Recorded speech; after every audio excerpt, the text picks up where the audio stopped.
Hexagram number 56.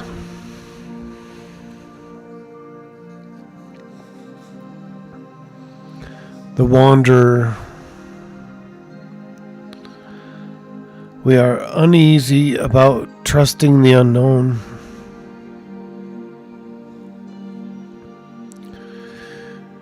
In the inner universe, we are ever wanderers and strangers.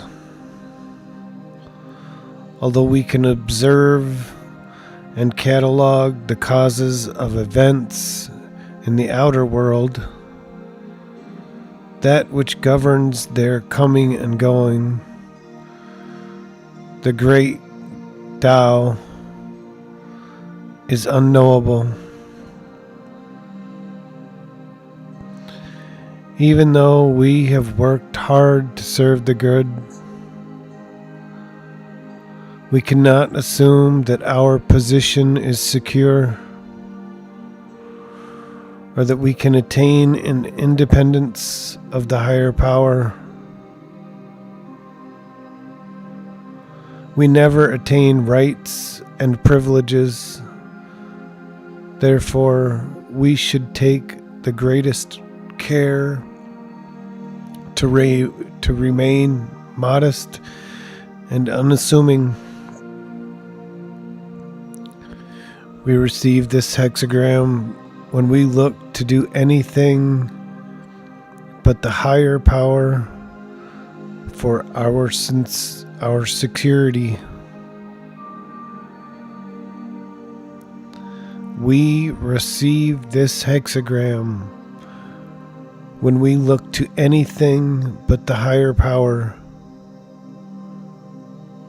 for our security.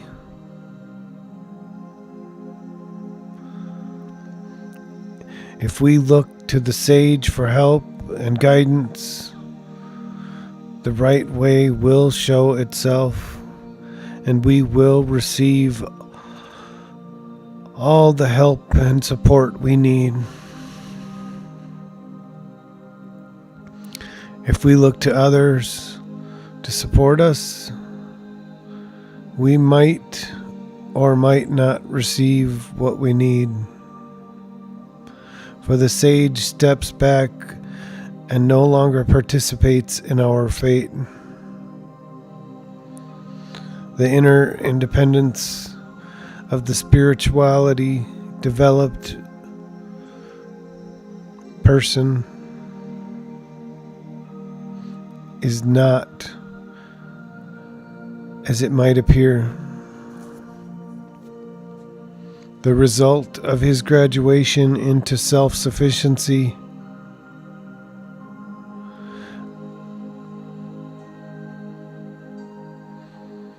but the result of a confirmed and steady awareness of his dependence on the higher power to show the way through events. Everything we do in the outer world is subject to the absolute standard of equality and justice of the inner world, where favoritism and factionalism do not exist. We take part in such practices. When we take part in such practices, we lose our home and friends in the inner world and find ourselves subject to cosmic punishment. This punishment is referred to in the 3rd and 6th lines as the inn burns down, and the bird's nest burns up.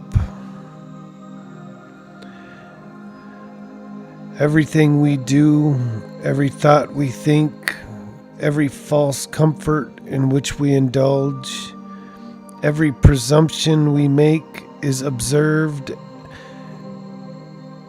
is heard, and is felt in the inner world. Even though a faulty attitude may escape notice in the outer world, it does not escape notice in the inner world. We cannot escape the burden we create through carelessly selfish actions. A great part of the work of self-development is to remove this burden, to regain our lost self-esteem, and to reestablish our cosmic credibility. Wanderers and strangers, we are required to prove ourselves before this credibility is returned. Every time we come into or depart from harmony with universal justice and truth in our inmost thoughts, we create our fate. We either engage the help of the creative or shut ourselves off from it. When we are in harmony, the creative promotes and aids us. When we are out of harmony, we are out of relationship.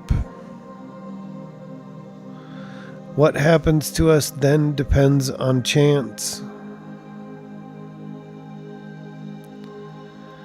The mode of action of the creative is to spring from justice and universal truth. The light is always there. We need only be open to see it and to receive its benefits. When we are not open, we are in the dark, abandoned to our own devices and subject to the vagaries of chance. If we incur a bad fate, it is not so much that the cosmos punishes us. It is rather that we lose its protection through playing with the edge and through approaching life too arrogantly. Because of the impersonal quality of justice, Lao Tzu said, "The sage regards all men as straw dogs." This means that the sage does not care about our petty attachment to who we are or from whence we came. He is interested only in what is great and good. When a person begins to serve the good and true, he finds himself accompanied by the spirituality nourishing force. Wherever he is not alone. The force is felt as a presence and friend, filling the empty spaces and lighting the inner path. If we then take this presence for granted, we lose it. We also lose it when we turn over to others our responsibility to direct our lives and our affairs. We lose the friendly presence when we begin to use our inner independence to be hard on others, and when we stop enjoying the moment at the expense of correctness. After making these mistakes, we gradually become aware that the light is gone and we are alone. Our self-esteem and inner independence, which depend on our relationship with the higher power, dwindle. We are never so secure in our inner home that we can safely forget this dependence. The hexagram also discusses cosmic punishments and imprisonments. Having incurred an evil fate or a bad momentary situation, we may not easily regain the protection and help of the sage. Isolation from the higher power is its way of punishing us. But as the hexagram tells us, prisons are meant only to be temporary abodes, not dwelling places. A hostile fate will last only until we undertake the work of self-correction. The sage uses adversity fruitfully to teach. While working our way out of adversity, we may find excessive the set of limits under which we labor. This, of course, is the perception of our ego, which sees all punishment as excessive and finds all limitation intolerable. The degree of punishment is the amount needed to overcome the power of resistance. Fate is like the little boy who wrestles the other little boy down and says, "Do you give up?" And then again, while twisting his arm a little harder, "Do you really give up?" Our ego must unequivocally give up. Not all isolation from the higher power is punishment. Sometimes isolation serves as a test of our virtue or as a means of encouraging self-reliance in following our path.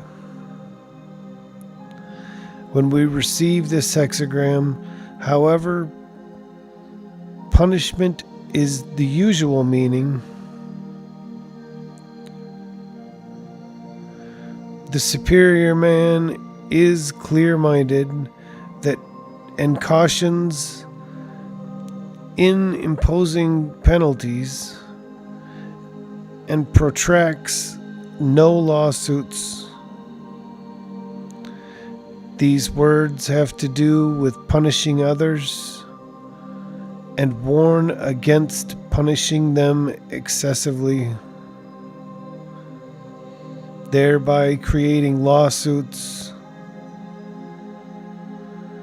It also warns against putting people into permanent imprisonment by deciding that they are hopeless. A lawsuit is an ongoing inner conflict between people. One sues the other, countersues. One ambushes the other, seeks to pay him back.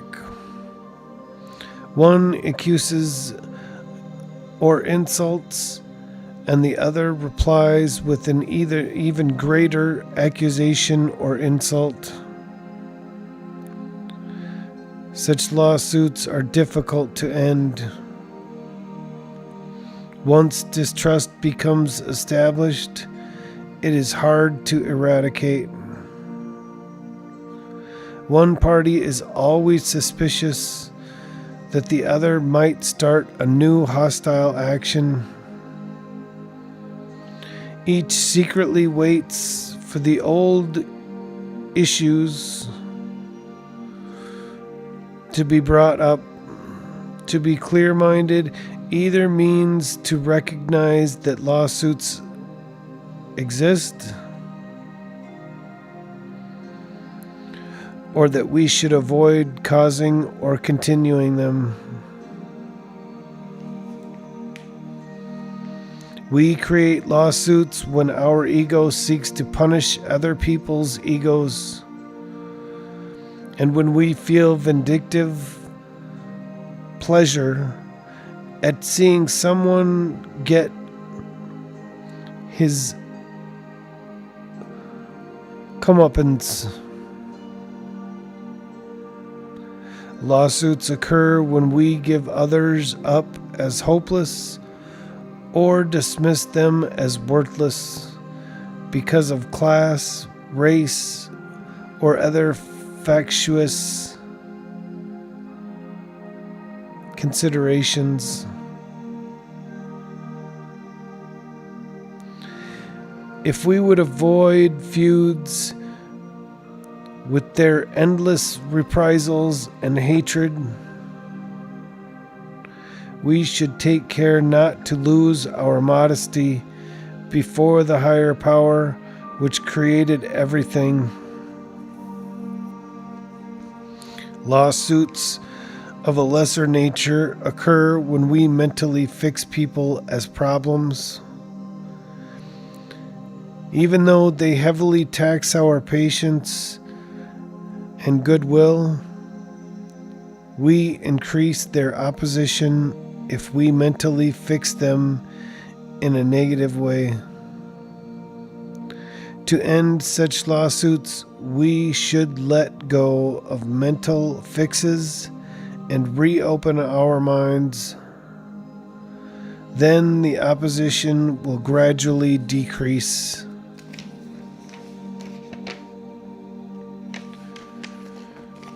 Changing line number 1.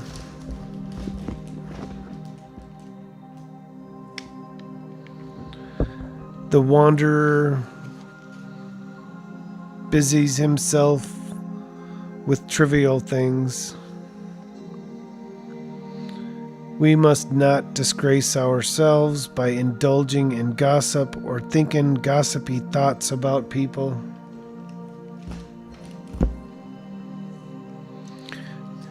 Trivial refers to issues on which we can have little impact. Our job is always directly before us in the way we relate to the people around us. Trivial also refers to concerning ourselves with non-essentials, such as physical considerations. Whether or not a person is physically attractive, or whether he has correct manners, or shows off well in comparison to others. Such trivialities are often excuses made by our ego for indulging in feelings of alienation. Busying ourselves with trivial things can also refer to our having lightly turned over our responsibilities to others in order to free ourselves for less important matters.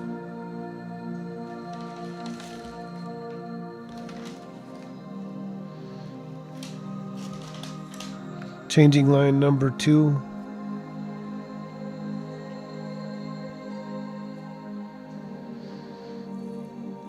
He wins the steadfastness of a young servant. If we do not concentrate on a person's evil side, we can win the allegiance of his good side. Through our inner thoughts, we are able to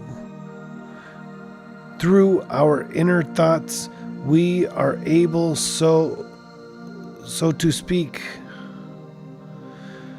to travel through the domain of people's spirits.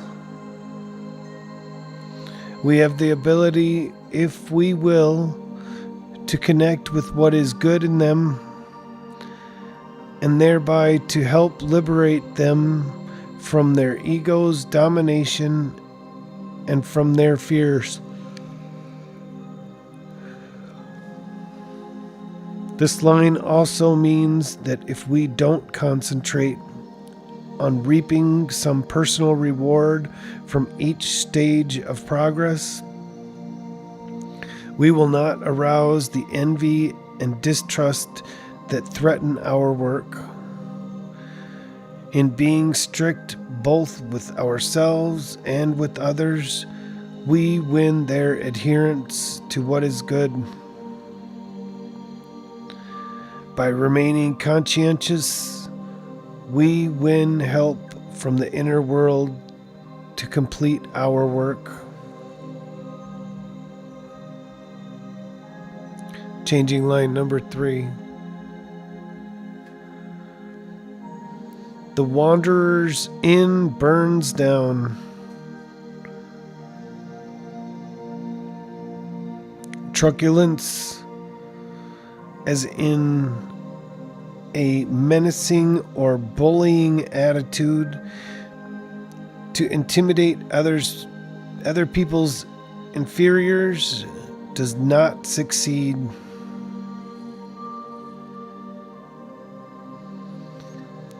Neither does an aloof or arrogant attitude.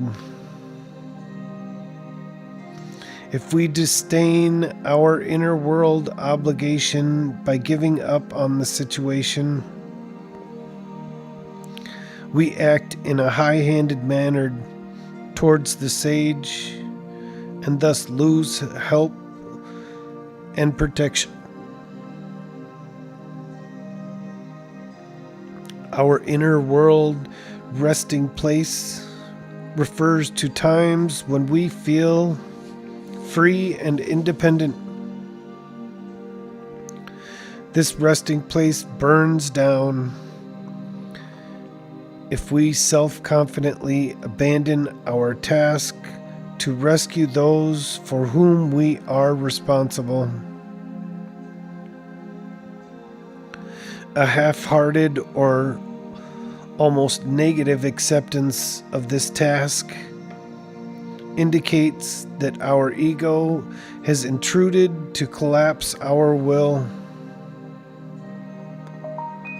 We may overcome this assault by the evil power if we realize that being half-hearted comes from misunderstanding the wonderful way things work when we allow them to.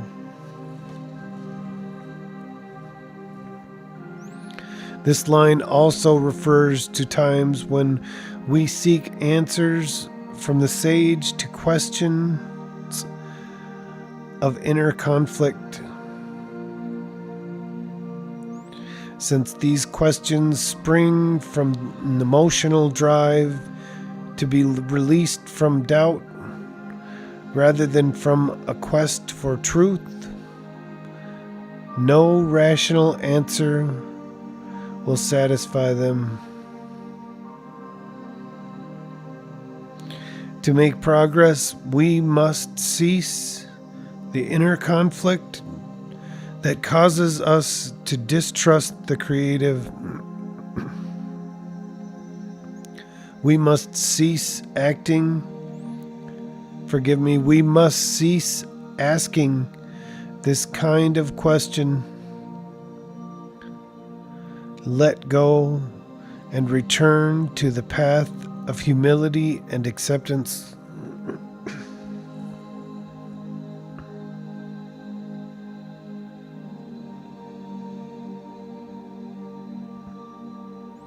Changing line number 4. My heart is not glad. Even though we conceal our desires, their pressures still operate, and we must defend ourselves against their bad effects.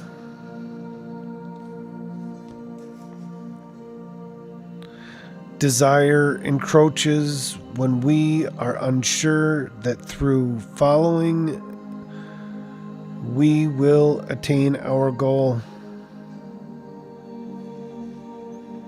When we distrust the direction of events, we tend to interfere in the work, or we adopt a careless attitude,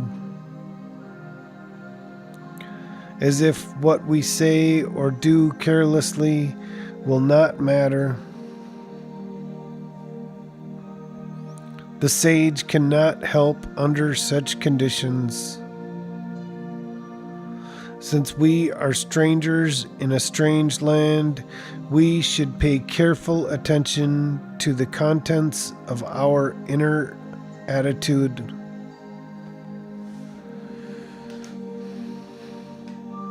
Changing line number 5. He shoots a pheasant. A pheasant is an egotism, a delicious pleasantry to which we are particularly attached, such as a glamorous self-image. On encountering every new problem, we must free ourselves of pretenses, shoot down our self-image to acquire humility, and give up decadent habits or ideas. We especially need to discard any presumption of having rights and privileges, or any ideas that cause us to lose our reticence and humility. All such deviations bring progress to a halt.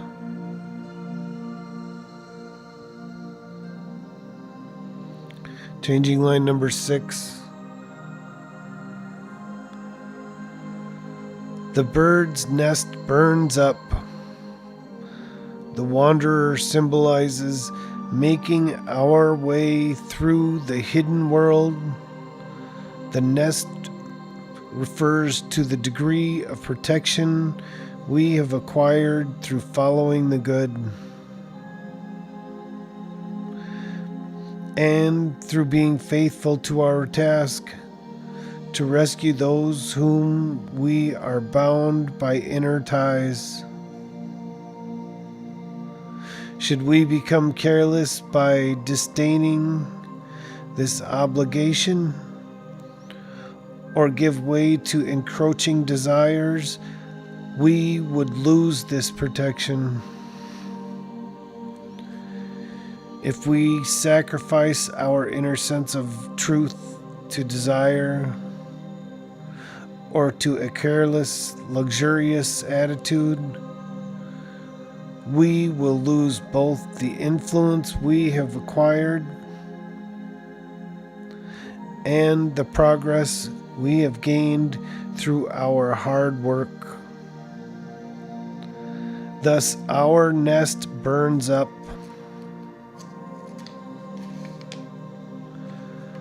This ends hexagram number 56.